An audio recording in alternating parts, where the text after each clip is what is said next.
Alberta's regulated iGaming market is now live. This marks an important step forward for our province and reflects nearly 2 years of work to build a market founded on strong player protections and social responsibility. From the very beginning, our focus has been clear: protect Albertans, especially young people, and ensure that those who choose to gamble online can do so in a responsible environment. Today, Albertans have a responsible, legal alternative where operators are held to high standards of conduct and accountability, and where player protection comes first. The reality is simple. Online gambling has been available to Albertans for years. Before today, it was estimated that roughly 70% of online gambling in Alberta took place through unregulated operators. Those sites often operated with limited or no player protection, standards, or social responsibility measures. Standing still was not the responsible choice. Albertans were already gambling. The question was not whether online gambling existed. The question was whether it should happen with meaningful safeguards in place. Our government chose to act, and the response that we got from industry was very positive. They see the Alberta advantage: low taxes, a competitive business environment, and a government that's willing to work with industry while maintaining high standards to protect Albertans. We've seen that confidence reflected across our economy, from a new industry-backed pipeline proposal that would open Alberta's energy to new markets, to one of the largest private sector investments in Canadian history through a $13 billion data center project. Companies continue to choose Alberta because they know we offer a stable, competitive place to do business. That same approach is reflected in our regulated iGaming market. We welcome new opportunities, but we also expect companies to operate responsibly and to meet our high standards. Today, 22 registered sites are now available in Alberta's regulated market. The Alberta iGaming Corporation conducts and manages the market on behalf of the province, while Alberta Gaming, Liquor and Cannabis regulates the industry and enforces compliance to protect the integrity of the system. Together, they provide strong oversight and accountability. This market is open, but operators are expected to earn the privilege of participating. If this market was going to exist, player protection had to come first. That was not an afterthought. It was the foundation of everything that we built on. Albertans will have access to responsible gaming tools, including financial and time limits, gaming activity statements, and a province-wide self-exclusion program that works across regulated online platforms, casinos, as well as racing entertainment centers. Operators are also expected to actively monitor for signs of high-risk gambling behavior and intervene when necessary. We've also put strict rules in place around advertising. Operators cannot target minors or vulnerable individuals through advertising or marketing. Player protection and social responsibility are not optional. They are requirements for operating in Alberta. So, to every operator entering Alberta's regulated market, let me be very clear. Operating in Alberta is a privilege, not a right. We expect every operator to put player protection and social responsibility at the forefront of their operations. If you meet those expectations, Alberta offers a fair, competitive, and well-regulated market. But if you fail to meet our high standards, or if you take advantage of Albertans, there will be consequences. Operators that fail to meet our player protection and social responsibility requirements risk losing the ability to operate in this province. So protect Albertans. Follow the rules. That is the expectation for every operator doing business in Alberta. Today marks an important step forward. We are replacing an environment with limited oversight with one built on accountability, player protection, and social responsibility. Now, I want to thank the many partners who helped make this possible. Thank you to Alberta Gaming, Liquor and Cannabis, the Alberta iGaming Corporation, operators, our partners, and especially the public servants whose work brought this market to life. I also want to thank Dan Keane and the team at the Alberta iGaming Corporation for the tremendous work that has gone into preparing today's launch. We are proud of what has been built because it gives Albertans a more responsible, regulated option by strong player protections and clear accountability. And lastly, I want to say congratulations to all of the 22 operators that have chosen to not only be a part of our market, but to put player safety and player responsibility first. So thank you, and I would now like to invite Dan Keane to come on up here and say a few words.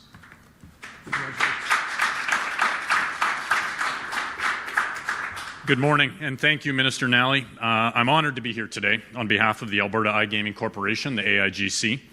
Together, along with our regulator, the AGLC, the AIGC will conduct and manage a strong and safe regulated iGaming market.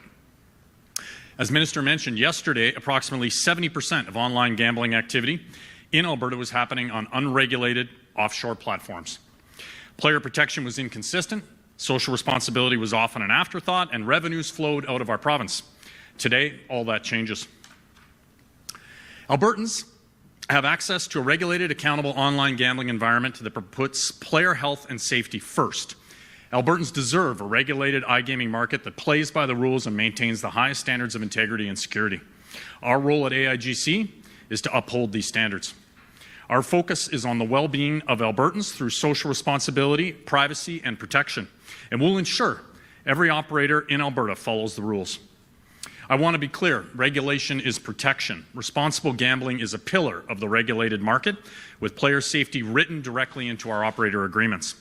Specifically, every approved operator must meet stringent responsible gambling standards that have been independently accredited through our mandatory third-party responsible gambling certification. This accreditation is not a rubber stamp. It is a comprehensive, internationally recognized social responsibility program based on 9 standards and 48 pieces of criteria, and all approved operators must have it in place prior to market launch in Alberta. Additionally, AGLC's centralized self-exclusion program must ensure players are educated about the risks of gambling and provide the ability to block access to regulated sites and land-based casinos, should they choose to, through one central portal at selfexclusion.ca. All regulated operators must adhere to strict advertising and social media standards. Paid advertising is not allowed in locations where the audience consists primarily of minors. Age gating tools must be used in digital advertising, including the 18+ icon, and self-excluded individuals must be removed from all pre-subscribed marketing lists. We're also enforcing the mandatory inclusion of our 211 messaging in all operator advertising. 211 Alberta is a free 24-hour confidential support line available for those experiencing mental health issues involved with gambling. Because online gambling should be fun. It's a form of entertainment, not seen as an opportunity to make money. Additionally, there are verification standards to protect our youth.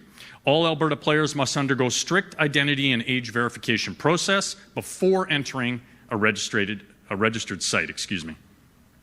For players wanting to know which operators have successfully passed this due diligence process and applied consistent standards and the integrity markers, to support Albertans' choices, the AIGC logo is your mark to trust. Regulated and approved operator websites must include the AIGC logo within the footer of each page, and the AIGC logo must be present in the profile page masthead of all owned social media accounts.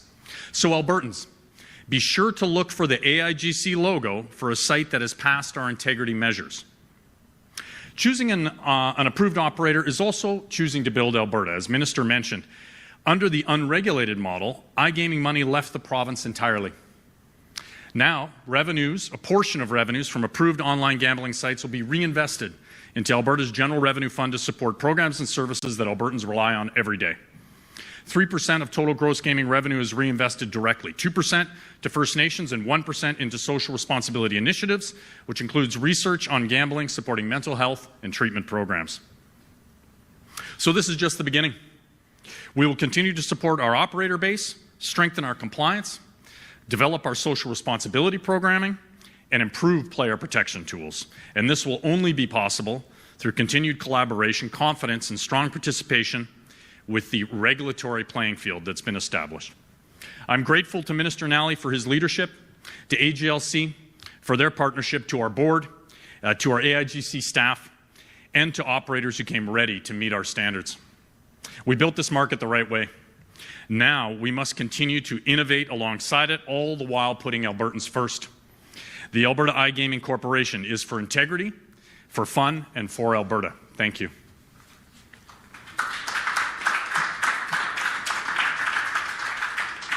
All right. Thanks, everybody, for coming. We're now going to take questions from the media, starting with those who are here in person. There's a microphone just at the back there. I'll ask you to make your way back there, and once you get back there, before asking your question, please state your name and outlet, and we're doing one question, one follow-up today. First, the mic. Go ahead, Lauren. Hi, Lauren Boothby, City News. So the first question for the minister is, why are you making these changes? Like, who was asking for it? Was it a lot of Albertans? Was it lobbyists from gambling or sports industries? We made this change because we knew that Albertans were gambling. We also know that 70% of that gambling happens in unregulated black market sites. And I'm going to be frank, some of these sites are quite repugnant. And I've heard stories of people that have attempted to quit these sites. And unfortunately, once you sign up, they continue to send you reload bonuses. So for someone who's struggling with problematic gambling behaviors, this is unacceptable. So we're putting in these player safety and responsibility standards so that anyone who wants to quit can, and they will also have access to the gold standard of treatment for people with problematic gambling behaviors, and that is intensive outpatient-based therapy. Follow-up? Yep. And has the province researched the potential impact on those who have gambling addictions of making it more widespread, and any concern this could making it more widespread could cause more harm for people with addictions? Yeah, I'm glad that you asked that question, and I want to be very clear. We are not bringing online gambling to Alberta. It is already here. It is alive and well. And my message to people is that if you're not gambling today, please don't start. Okay? But if you are placing the occasional bet online, if you do like to gamble, we want to put player safety and player responsibility first. I have heard from some individuals that would prefer that we keep our head in the sand, that we pretend it doesn't exist. And the problem with that is that responsibility is not at the forefront of everything that some of these operators are doing. And in addition to that, the money is leaving the jurisdiction, which means they're not paying for treatment. What we're putting in place today is a regulated, legal site that is going to put player safety and player responsibility first. And it's also going to ensure that not only do all Albertans that are struggling with problematic gambling behaviors have access to treatment, but it will be paid for by the operator. And that's the right thing to do. Great. Thanks, Lauren. Next on the mic. Eric Bay, Global News. Minister, you talked about the requirements to intervene if there's any sort of high-risk behaviors. What sort of thresholds do you have to determine what's high risk, and how will the province be enforcing that actually does happen? There are several markers of problematic gambling behavior. So, for example, if you see someone that makes one $10 bet a week, and all of a sudden, that extrapolates to $100 bets they're making several times a week, that would be an example of one of the markers that operators would be on the lookout for. And then they're required to intervene, to reach out to the individual, and to offer assistance. You also talked about that outpatient therapy part of it. Will that money that's being reinvested, will that go towards that? And will it cover if people can't afford to get the help they need? Absolutely. Anybody. And by the way, most people are able to make a sports bet online, and most people are able to gamble recreationally, but we know there's a small percentage that will struggle. For all of those individuals that are struggling, treatment will be free of charge, and it'll be paid for by the operators. Great. Next on the mic. Minister, last week, Polymarket geo-blocked itself in Alberta. You talked about some of those outside of the province sites. Some of them are pretty pervasive. They pretend to be like the River Cree Casino. They pretend to be the Grey Eagle Casino. Is there anything you can do to block their access to Albertans? Or do you just have to say, please look for the logos, look for the regulated sites? Yeah, Polymarket made the decision themselves to geofence themselves out. So I think that was good news. We know that we can't shut down the internet, but the best way to deal with the black market is to have a healthy, regulated market. And so our message is look for the AIGC logo. If you see that logo, you know that you're playing with an operator that plays by the rules. That means if you win, you're going to get paid. It means if you want to quit, you're going to be allowed to quit without receiving further messages encouraging you to make bonuses, that type of thing. And the second question I have is about dispute resolution. You talk about player safety. What are some of the requirements that these sites have to have in terms of player resolution if there's withdrawals or a bet that they feel wasn't fulfilled? They can always reach out to the AIGC if they have any concerns there. Right. Thanks. Next to the mic there. Hi, Minister. Sarah Hamilton from CBC. You mentioned earlier that the revenue coming from the registered sites will go to the General Revenue Fund. I was wondering if you could further break down how these funds will come back towards Albertans. Well, we generally don't earmark funds. So whether it comes from royalties from the oil and gas, whether it comes from AGLC, it goes into general revenues, and then it's a decision of Treasury Board in terms of how that's allocated. But what I think the important message is here is we are taking 2% of gross gaming revenues, and we are distributing that to First Nations, and the Minister of Indigenous Relations will have more to say in the very near future in terms of what that's going to look like. And then the 1% of gross gaming revenues will go to things like responsibility and treatment. And so those are the only funds that will actually be earmarked. Thank you. Thank you. Right. Seeing nobody left at the floor mic, we're going to head to the phones. Operator, can you please put through the first caller? Your first question comes from Liam Newbigging from Edmonton Journal. Please go ahead. Hi, Liam at the Journal here. If there's concerns about more people starting to gambling, why not have stricter rules for advertising? Well, there's first of all, we do have stricter rules on advertising. We've made it clear that that hockey players, that celebrities will not be able to participate in online gambling ads promoting that. They can only be used to promote player safety and responsibility. But we also have to partner with Ontario as well, because we've been receiving the online gambling ads for I think 3 years now. Because whatever comes through Ontario for the NHL games is what seeps into this province. So we did want to be aligned with them as well. But we do believe that we have strict guardrails around advertising. Vulnerable Albertans will not be targeted with advertising, and you can't market towards young people as well. But if we go down this path and we discover that we haven't gone far enough, then we'll take action. Right. And a follow-up? Okay. Yeah, follow-up. Why not charge more? I know it's about 20% of revenues will go to the province. Why is that? How did you settle on that number, and why not charge more? Well, the challenge we have is these sites are already operating in the province and not paying any tax revenue. All of the money is leaving for offshore destinations. So if you make the tax rate too high, they just won't participate in this market. So we had to find that sweet spot. Now, I'll give you an example. New York State charges a 50% tax rate, and I believe they had 5 operators go live. And that's a much more significant market than Alberta. We're going live with 22 operators, so we know that we're pretty close to getting the tax rate right. Because at the end of the day, this is not about the revenue. This is about the channelization. How much of that black market can we channelize into the legal regulated market? Because the more you get behaving responsibly, the more protected Albertans will be. Right. Operator, can you please put through the next caller?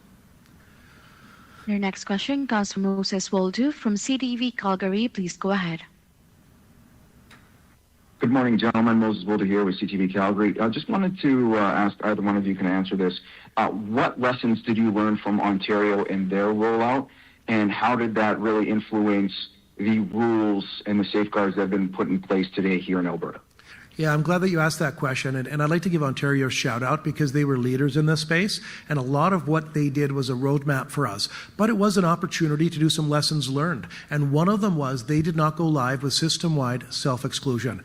So this was a line in the sand for us at Cabinet, and I assured all of my colleagues that we're not going live until this is ready to go. So this means that there will be a button to push that will allow anybody struggling with problematic behaviors when it comes to gambling to opt out of online gambling, land-based casinos, and racing entertainment centers. And this is important because we know that people struggling with these behaviors do want to quit. The problem is they get up the next day or the day after and they want to start gambling again.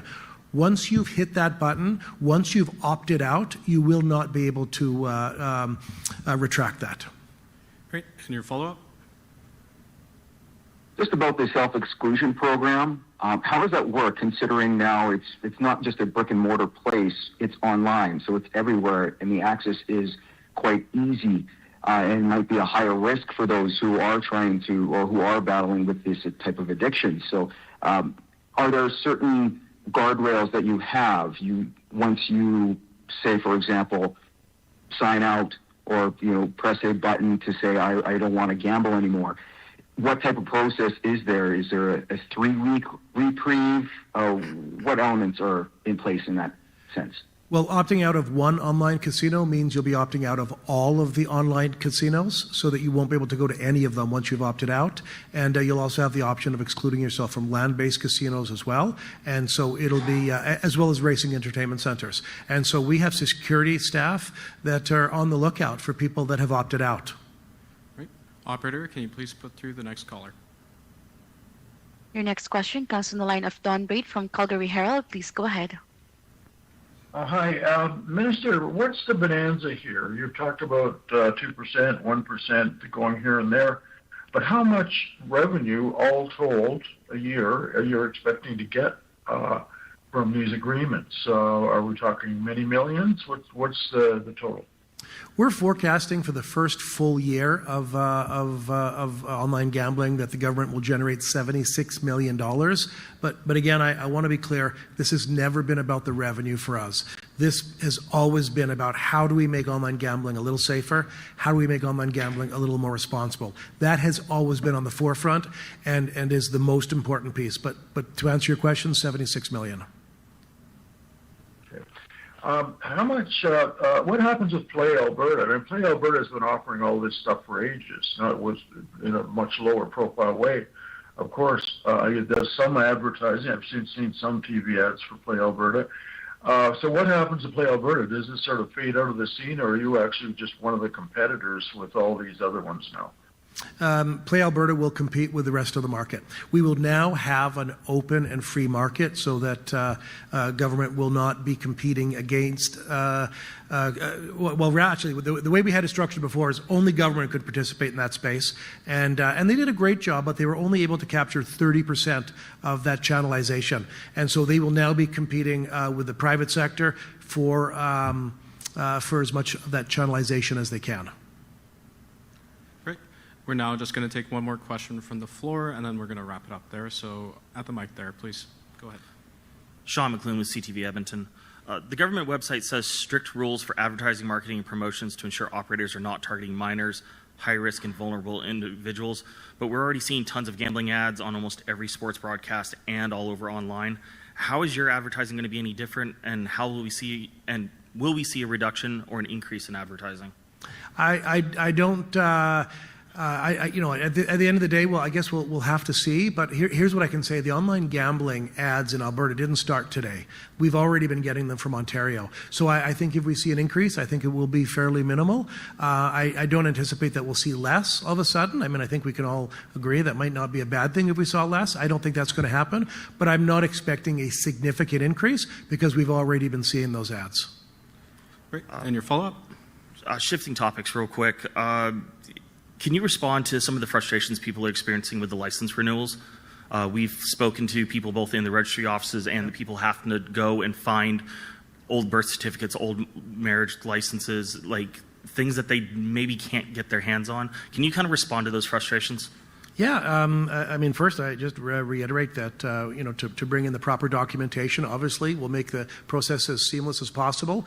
For those people that aren't able to find their birth certificate, they'll be able to do that at the registry if they were born in Alberta. For other individuals, if they're out of province, they will have to get that birth certificate, but they will be able to get an interim 60-day license while they're waiting to get their out-of-province driver's license.